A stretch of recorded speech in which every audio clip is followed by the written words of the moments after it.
I'm going to make you want to pee. Dripping faucets, leaky gutter, peeing.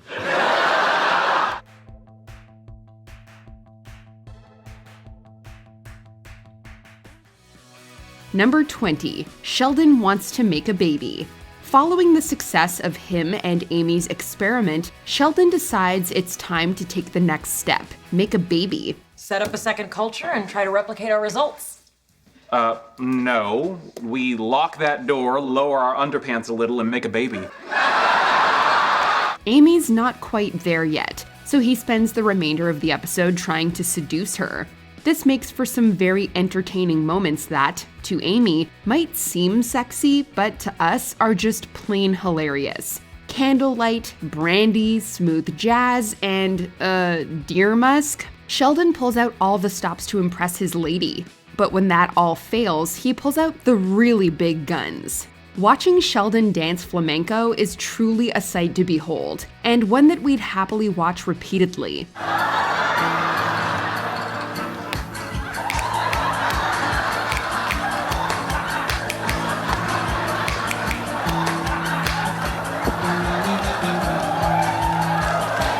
Number 19, Sheldon is the Flash. If there's one thing for sure, it's that change is not welcome when Sheldon is around. Look, I know our winter thermostat setting is 72 degrees, but I'm a little warm, so I'm gonna turn it down.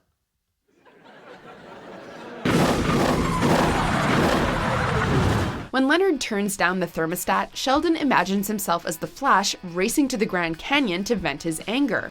This is not the only time we see the Flash as Sheldon's alter ego, as in a Season 2 episode, a coffee-filled Sheldon zooms around the living room in a bright red costume. But what makes this particular scene so funny is how his nonchalant response to Leonard completely contradicts the melodrama in his head. Fine. Number 18, Sheldon's Joker-esque smile. When most people smile, we feel warm and comforted. When Sheldon Cooper smiles, we wonder what evil scheme the Joker has up his sleeve. The guys learn this too when they ask Sheldon to show Raj support simply by smiling, and get this nightmarish grin in return. Oh, crap, that's terrifying. We're here to see Kuthra Polly, not kill Batman. Poor Sheldon. He really does try, but some things simply don't come naturally to him. His expression says less, "I'm happy for you, Raj," and more, "I'm holding onto a dark secret and you should be very afraid." Well, you didn't discover him. You merely noticed he was here, much like he did with 2008 in Q-17. Sheldon? Ugh, sorry. We're not sure who was more relieved when he could finally drop the act, us or him.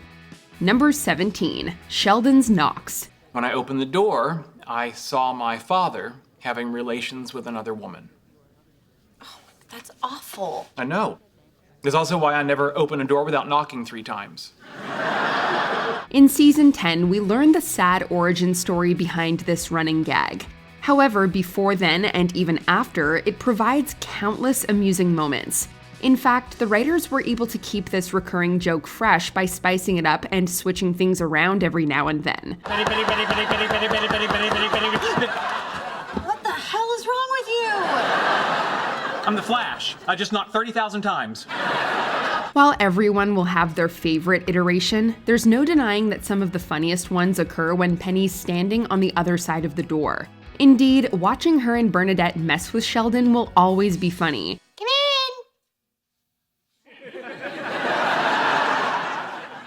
Bernadette! Who knew something as simple as knocking on a door could provide such hilarity? Come in! Keep it up, I got nowhere else to be. Number 16, hanging out with James Earl Jones. We couldn't possibly talk about hilariously memorable guest spots without mentioning Sheldon's encounter with Stan Lee. Do you think you can just ring my doorbell anytime you want? I mean, why don't you just come on in and watch the Lakers game with me? Well, I'm not much of a sports fan, but thank you. However, his wild adventure with the voice of Darth Vader, James Earl Jones, is absolutely priceless. Jones effortlessly matches Sheldon's enthusiasm and even takes it up several notches.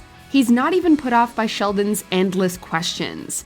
Is it true that you were pre-med in college and you almost became a doctor? That's right. Oh, James, I could listen to your stories all night. The duo share a Ferris wheel ride, a trip to the sauna, and even engage in a bit of karaoke. If anything, watching Sheldon become more subdued as Jones pushes him further and further out of his comfort zone is absolutely hysterical. Although nothing's funnier than when they pull Ding Dong Ditch on Carrie Fisher. It's not funny anymore, James! Then why am I laughing? Number 15, messing with Howard and Raj. Sheldon lives his life by a strict schedule, and everyone knows every detail of it, from when he visits the bathroom to which day of the week he's ordering Chinese takeout. So when Howard realizes there's an unaccounted for 20-minute window in this rigid daily routine, he and Raj obsessively try to get to the bottom of it. I think it's an old storage room. What could he be doing in there every day for 20 minutes? Well, he's not doing 20-minute abs because if he were, he'd have way better abs. They even set up a secret camera to spy on their friend, and what they discover leaves them pretty shaken. The final touch to this epic prank is simple but brilliant. Ow! It's eating my face! It's eating his face! We guess that's what you get when you try and pull one over on Sheldon Cooper. Number 14, his rivalry with Wil Wheaton. We first meet the Star Trek alum in Season 3, when Sheldon and Raj go up against him and Stewart in a Mystic Warlords of Ka tournament. Sheldon has a childhood vendetta against the actor and is seeking revenge. Only Will bests him by exploiting his love for his Meemaw. I call my Meemaw Nana, and she's going to be very happy to hear that my small rock kills your enchanted bunny. Game over, moon pie. This intensifies their rivalry, leaving Sheldon more determined than ever to crush the Wesley actor. Eventually, the pair make amends and become friends. Only that's challenged once again when Will and Amy clash over creative differences while filming Fun with Flags. Listen, Sheldon, I'm really happy to do this for you, but not if she's going to be a huge pain in the ass the whole time. You gonna let him speak to me like that? Well... Watching a drunk Shelley challenge Will to a fistfight will never stop being hilarious. Sheldon, do you really think we're going to fight? My fists are not up here because I'm milking a giant invisible cow. Number 13, Sheldon versus Penny. While there have been many fights and rivalries throughout the show's run, few were funnier than this one. Penny's accidental blunder ignites a feud with Sheldon that begins with her banishment and escalates wildly, much to our amusement. All right, that's it. Strike 3. Ooh, strike 3. I'm banished? What the hell kind of crap is that? Things reach a heated climax when Penny messes with laundry night, and Sheldon retaliates in a big way. We guess that's the problem with picking fights with physicists. You end up playing with forces beyond your ken. Laundry night is always Saturday night.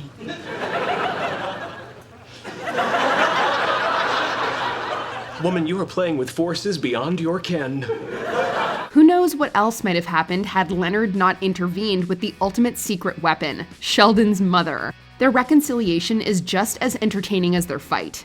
Well played. Thank you. Just remember, with great power comes great responsibility. Understood. Number 12, Rock, Paper, Scissors, Lizard, Spock. How does it work?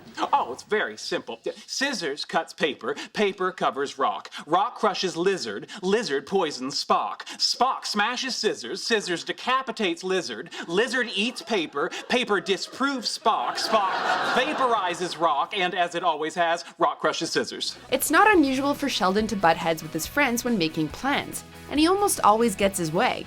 The audience first learns about rock, paper, scissors, lizard, Spock when it's used to settle a disagreement between Raj and Sheldon over what to watch on TV. I'll tell you what, how about we go rock, paper, scissors? Well, I don't think so. No, anecdotal evidence suggests that in a game of rock, paper, scissors, players familiar with each other will tie 75 to 80% of the time due to the limited number of outcomes. I suggest rock, paper, scissors, lizard, Spock.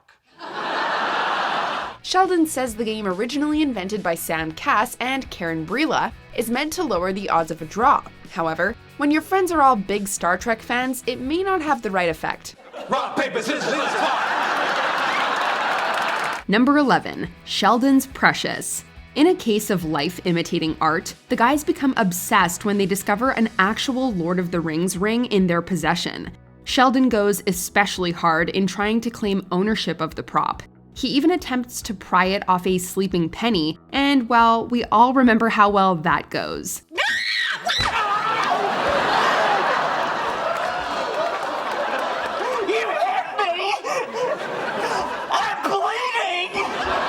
After Leonard bows out, the others continue their fight, which gets pretty vicious. Eventually, Sheldon's the only one left holding the ring, or at least he dreams he is, leading to this comically terrifying sequence. My love, my precious.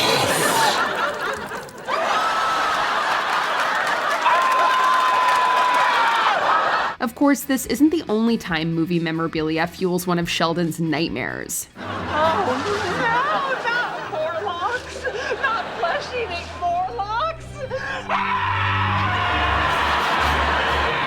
Number 10. Halloween pranks. We've seen Sheldon as the prankster, but isn't it so much funnier when he's the prank-e? Especially when he insists his friends don't possess the skills to surprise him. He's probably right. We can't beat him. He's just too smart. Gentlemen. Sheldon carefully plots his revenge, but his friends are always just one step ahead. Howard's brutal stunt is a particular highlight, especially as it leads to Sheldon accidentally shocking himself. Trick or treat, bubble up. What? No! You mean this was all a ruse? Oh, how could I be so stupid? At least one of his practical jokes pans out by the episode's conclusion, even if the timing is bad. This isn't his only memorable Halloween payback prank, either. The sight of Sheldon in tight pants and a bowl haircut will live on in our minds rent-free forever. Who wants to see a magic trick? Oh, that's right, no one. Number 9. Sheldon plays the bongos. As previously stated, Sheldon's not a fan of change. So when he can't get his usual haircut from his regular barber, he starts questioning everything. Most of us might start by finding a new establishment or taking our friends up on their offer to do it. But not Sheldon. There's new studies that show people in comas are aware of everything going on around them. With that in mind, if you can hear me, move away from the light and toward the sound of these scissors. Eventually, Leonard and Penny persuade him to embrace the chaos, but they didn't know the chaos would be so loud. We don't know what's funnier, hearing Sheldon narrate everything while drumming away, or his bongo solo. It's 3 o'clock in the morning. 3 in the morning is a good time for bongos. I was sleeping. Leonard sleeps while I play bongos. Either way, this whole scene leaves us in stitches every time we watch it. It also teaches us a valuable lesson in bongo safety. Never play bongos. Walking down the stairs. Number 8. The parking spot fight. Sheldon doesn't drive, nor does he own a car. Yet he's furious to learn that his parking spot at the university has been reassigned to Howard. Why do you have a parking spot? You don't have a car. You don't even drive. It doesn't matter. That's my spot. Maybe they reassigned it because you never use it. Well, I'm not using my nipples either. Maybe I should reassign those. After his very Sheldon-esque logic fails to win him the argument, the pair embark on an escalating feud, with each shot fired funnier than the last. At one point, Sheldon even comes home to find a nude Howard sitting in his spot. Ultimately, Sheldon relocates his office to the parking spot, but loses in the battle between vehicle and wheelie chair. But it's okay because he quickly finds another way to exact his revenge. We can't imagine where he got that idea. Just breaking in your new car? Stop that! You stop that! Now, you know what they say. Revenge is a dish best served nude. Number 7. Teaching Penny a little physics. Penny feels a little insecure when Bernadette bonds with Leonard over his work, so she turns to Sheldon for help. We soon discover that their definitions of a little physics differ vastly, and it all begins in ancient Greece. The ancient Greeks, through Isaac Newton to Niels Bohr to Erwin Schrödinger to the Dutch researchers that Leonard is currently ripping off. Sheldon turns out to be just the kind of teacher you'd expect. Bossy, arrogant, condescending, and not the least bit encouraging. It doesn't take long for both parties to get frustrated. When Penny bursts into tears, Sheldon tries comforting her in his own way, which is hilariously savage. Why are you crying? Because I'm stupid! Well, that's no reason to cry. One cries because one is sad. For example, I cry because others are stupid and it makes me sad. Like Penny, we don't learn very much, but we'll never forget that warm summer evening where we were looking up at the night sky. Oh, balls. It's a warm summer evening in ancient Greece. Number 6. Becoming Shellbot. Sheldon has many wishes for his future. Unfortunately, many of them are unlikely to be feasible within his lifetime. After several failed attempts to alter his lifestyle and extend his lifespan, he opts for an approach that's a little more in his lane. I shall remain in a secure location and interact with the world in this manner. Really? That's your question? When did he put a ramp in? Look, we all know Sheldon had robotic tendencies, but becoming an actual robot, or Shellbot, is certainly taking things up a level. That's not to say that robot life doesn't come with challenges. Raj, be a lamb and open the door for me. Oh, sure. He's a lamb. You're not. And Leonard would probably have better luck switching off the actual Sheldon. His virtual reality comes to a swift end when he spots Steve Wozniak at the Cheesecake Factory. Well, until it becomes a necessity again. Number 5. Meeting Stephen Hawking. You still going to tell him about you-know-who? Yep. Still gonna introduce him? Not on your life. They say don't meet your heroes, but when Howard tells Sheldon that he'll be working with Stephen Hawking, Sheldon will do anything to meet his idol. Howard takes advantage of Sheldon's desperation and thinks up a bunch of humiliating tasks to give his friend.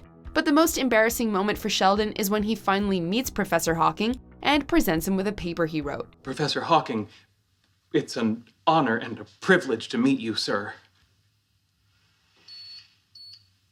I know.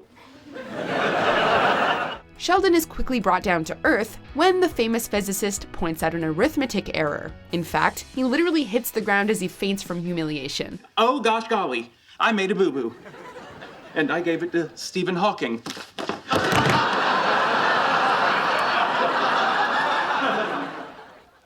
Great. Another fainter. Number 4. Sheldon Gets Drunk. Getting up in front of a crowd isn't easy for most people, and even Dr. Sheldon Cooper gets stage fright. I can't do this. I'm going to faint. Right here, drink this. It'll relax you. Alcohol? I don't drink alcohol. Fine, faint. When Sheldon is expected to give a speech while accepting an award, his friends try to help him overcome his fear. But when that fails, Penny turns to alcohol to ease his nerves. I'm ready! This is not the first time the friends have slipped Sheldon a little something, so we know that the results will be hilarious. I'm back! But even though it's memorable for the audience, it's not so memorable for Sheldon, as it takes a YouTube video the following morning to remind him of the night's performance. If we had access to higher dimensions, we could move our pants around our bodies through the fourth dimension. And our days of dropping trousers would be over. Number 3. Penny and Sheldon sing Soft Kitty. Getting sick is never fun, but at least we can always sing Soft Kitty to make it better. Sing Soft Kitty to me. In this episode, a drugged-up Penny convinces Sheldon to sing the song to her after she dislocates her shoulder. Penny tries to jazz it up by demanding they sing it in as a round. Soft kitty, warm kitty, little ball of fur. So that's where you come in. I'll start over. After a little bit of reluctance, Sheldon goes along with it, but it's his face of confusion and shock that makes this version of the song so memorable. It seems to work though, as Penny looks positively delighted at the end of the song. All together now. Soft kitty, warm kitty, little ball of fur. Warm kitty, Happy little ball kitty, of fur. sleepy kitty, Happy kitty, sleepy kitty, purr. Number 2, the best Christmas gift. Alright, you know what? Forget it. I'm not giving you a present. No, he's too late. I see it. That elf sticker says to Sheldon. Sheldon and Penny's bond never fails to provide us with laughs. Much to Sheldon's annoyance, Penny has bought him a Christmas present, so he devises a plan to ensure that whatever he gets her is of equal value. I'll look up the price of her gift online, choose the basket closest to that value, give it to her, and then I'll return the others for a full refund. However, Sheldon gets more than he bargained for when he unwraps a napkin signed and used by Leonard Nimoy. A napkin? Turn it over.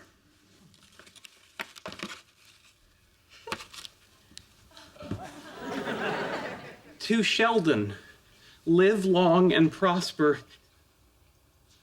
Leonard Nimoy. Totally overwhelmed, Sheldon gives Penny all the gift baskets he can carry, but also shows his gratitude with a hug, despite his well-known aversion for human contact. It's a Saturnalia miracle. It's not enough, is it? Here.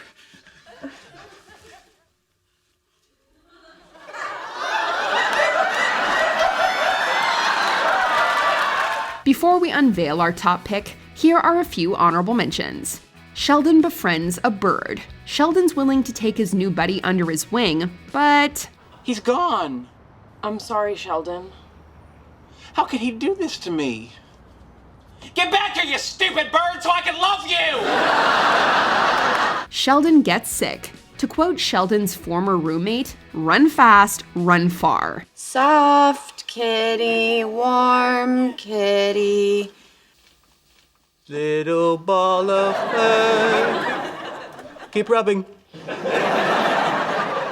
The Doppler effect costume. This moment is always funny no matter in what frequency we've heard it. I don't care if anybody gets it, I'm going as the Doppler effect. No, it's not. If I have to, I can demonstrate. Meow.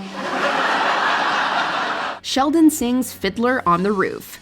We'll always say la ha ha hi-am to this moment. L'chaim to life. Life has a way of amusing us, blessing and bruising us. Drink l'chaim to life.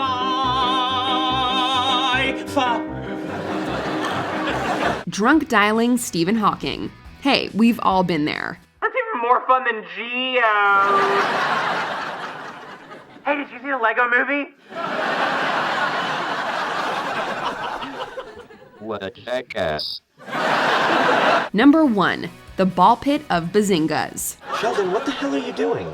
Same thing I've been doing for 3 days, trying to figure out why electrons behave as if they have no mass when traveling through a graphene sheet. Sheldon is stressed, sleep-deprived, and stumped by science. In a desperate attempt at a breakthrough, he breaks into a ball pit, and security calls Leonard to help remove Sheldon from the premises. If you don't come out of there, I'm gonna have to drag you out. You can try, but you'll never catch me. Leonard tries to coax his roommate out, but when Sheldon refuses, he's forced to dive in. Leonard's attempts to dig his way through the ball pit is funny, but Sheldon's childlike stubbornness will have you in stitches. In fact, an extended scene at the end of the episode shows that even Jim Parsons struggled to keep a straight face. Bazinga. Bazinga. Bazinga.